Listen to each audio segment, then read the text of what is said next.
हाय friends, मैं Meena Pandey. Welcome back to my channel सद्गुड love.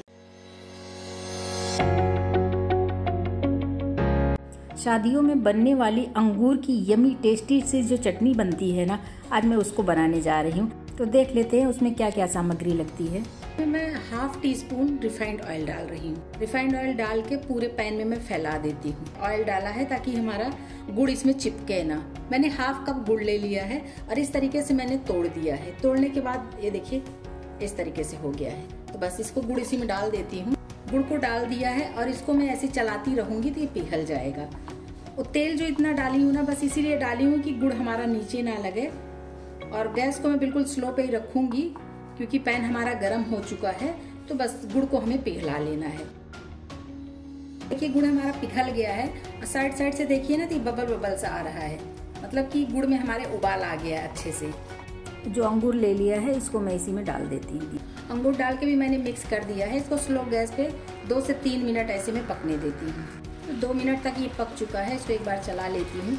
खुले में ही पका रही हूँ, इसको ढक के पकाने की जरूरत नहीं है ऐसे, क्योंकि गुड़ में मैंने पानी नहीं डाला। अगर इसको ढक के पकाऊंगी तो स्टीम की वजह से उसमें जो कवर रहेगा लिड, उसमें पानी इसमें गिरेगा ना, इसलिए इसको ढक करके नहीं पकाना है।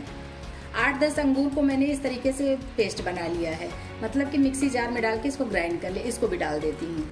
ये जो मैंने ग्राइंड किया है, इसको डालने से हमारे चटनी में थिकनेस भी आएगी और ये खाने में टेस्टी भी लगेगा। तो दोनों तरीके से आप डाल सकते हो या फिर सिंपल तरीके से ही डाल के बना सकते हो। अगर मिक्सी जार में डाल के ग्राइंड नहीं करना है तो कोई बात नहीं, ऐसे ही बनाओगे तो भी बहुत टेस्टी बनेगा। तो अभी जैसा कि मैं देख रही हूँ, जो ग्रेप्स है ना, ये ग्रेप्स हमारे सिकुड़ने लगे हैं। अभी इसी में मैं कुछ स्पाइसेस डाल लेती हूँ। 1/4 टीस्पून हल्दी पाउडर डाल रही हूँ। 1/4 टीस्पून काश्मीरी लाल मिर्च पाउडर डाल रही हूँ। 1/4 टीस्पून गरम मसाला भी डाल रही हूँ। 1/4 टीस्पून इसी में जिंजर पाउडर डाल रही हूँ। टेस्ट के अकॉर्डिंग नमक डाल देती हूँ। 1/4 टीस्पून ब्लैक पेपर पाउडर भी डाल रही हूँ। सारे मसाले को मिक्स कर देती हूँ। मसाले कम ज़्यादा या फिर कौन सा मसाला आपको पसंद है डालना है, कौन सा नहीं डालना है, वो सब आप अपने अकॉर्डिंग कर सकते हो। अंगूर की चटनी होती है ना, ये गुड़ में ही बहुत टेस्टी लगती है। और गुड़ हमारा हेल्दी भी तो होता है ना, तो इसलिए गुड़ में बनाएंगे तो टेस्टी भी बनेगा और हेल्दी तो बनेगा ही। ये शादी ब्याह में बनने वाली चटनी है, बहुत जल्दी बन के तैयार होती है और इसको ज़्यादा टाइम रखने की ज़रूरत नहीं है। फटाफट लोग खा के इसको ख़त्म कर देते हैं। रोटी से, पूड़ी से, पराठा से, नान, कुलचा, जिससे भी मर्जी खाना चाहो आप खा सकते हो।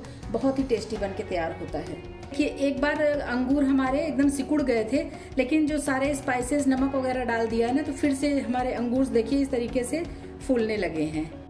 अभी इस स्टेज पे मैं गैस को बंद कर देती हूँ और इसको 10 मिनट ऐसे में ठंडा होने देती हूँ। गैस मैंने बंद कर दिया है। अभी इसी स्टेज पे मैंने कुछ काजू ले ली हूँ।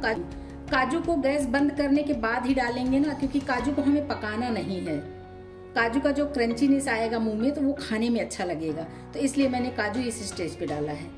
बाकी आप चाहिए तो काजू डाल के आप पका भी सकते हो, लेकिन मुझे पकाना नहीं था क्योंकि जब चटनी हम खाएंगे ना, तो जो अंगूर है वो तो गल जाएगा, लेकिन ये काजू जो है क्रंचीनेस लेके आएगा तो अच्छा लगेगा खाने में। देखिए ये ग्रेप्स की जो चटनी मैंने बनाया है कितनी गाढ़ी हो गई। जब गैस पे था तो कितना पतला सा था, लेकिन अभी ये काफ़ी गाढ़ा हो गया है। तो ये देखिए फ्रेंड्स, ये मेरी चटनी ठंडी हो गई, मैंने इस बाउल में निकाल लिया है। और देख रहे हैं ना कितनी गाढ़ी चटनी बन के तैयार हुई है। बहुत ही शानदार चटनी बन के तैयार हुई है। शादियों वाली चटनी है। और इस तरीके से एक बार ये देखिए, स्पैचुला को इस तरीके से डिप कर रही हूँ और उल्टे साइड आप देखेंगे ना, ये देखिए इतनी गाढ़ी बन के तैयार हुई है कि इधर खींच रही हूँ तो एक लाइन सी बन जा रही है।